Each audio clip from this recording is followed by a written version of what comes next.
మిమ్మల్ని చూసి మిమ్మల్ని ఇన్స్పైర్ అయిన వాళ్ళు ఉంటారు. బట్ మీరు దాన్ని రాంగ్ ట్రాక్ పెట్టిస్తున్నారు. మీరు అప్పుడు క్వశ్చన్ రైజ్ చేయొచ్చు, గవర్నమెంట్ ఎందుకు బ్యాన్ చేయట్లేదని. It's a big illogical thing అనేది. మనం ఎంత మాట్లాడుకున్నా దానికి ఆన్సర్ అనేది ఉండదు, ఎప్పుడు క్వశ్చన్ మార్కే ఉంటుంది, గవర్నమెంట్ ఎందుకు బ్యాన్ చేయట్లేదని. బట్ అది ఎప్పుడు క్వశ్చన్ మార్క్ థింగే. బట్ రావాలి, రెవల్యూషన్ అనేది ఖచ్చితంగా వస్తుంది. మీరు ప్రమోట్ చేసే ముందు ఖచ్చితంగా ఒక్కసారి ఆలోచించండి, ఇలాంటి కంటెంట్ మనకి యూస్ఫుల్లా కాదా అనేది.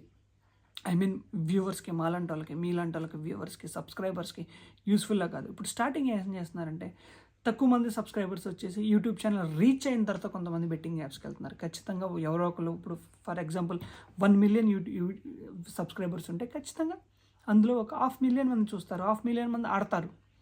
మనిషికి ఒక 100 రూపాయలు పెడితే అంటే 100 రూపాయలు పెట్టి ఆడినా కానీ ఆ బెట్టింగ్ యాప్కి, ఆ యూట్యూబర్కి ఎంత లాభం, ఎంత ఇన్కమ్ని మనం ఇండైరెక్ట్గా జనరేట్ చేసి ఉంటాం.